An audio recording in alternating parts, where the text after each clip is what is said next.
So, Terra Firma Phoenix, no? So, nanalo yung Phoenix, no? 84-103. So, sa tingin ko lang, in my opinion, itong Terra Firma is always lacks on the defensive side. Meron na tong offense. Mga galing yung players nito. Meron na nga silang mga kumbaga nag-beef up na yung lineup nila offensively, pero yung defense kasi makikita natin na nakita sa game na to kung gaano kaka-potent o kung gaano kalakas yung lineup ng Phoenix ngayon, na kung hindi ka dedepensa tatambakan ka talaga nito, lalo na nung third quarter at fourth quarter. Halos wala nang magawa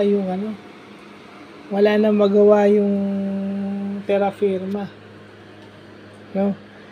And if you score 78 points after 3 quarters, yun yung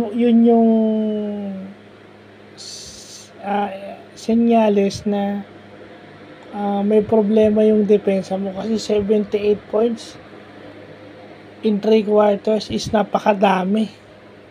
Sobrang daming puntos ang ipinamigay mo sa kalaban mo kung Terra Firma ka.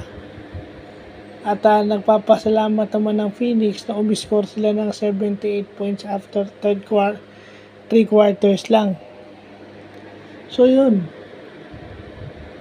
nahirapan yung Terra Firma to contain Phoenix, at itong si Jonathan Williams yung kanilang import.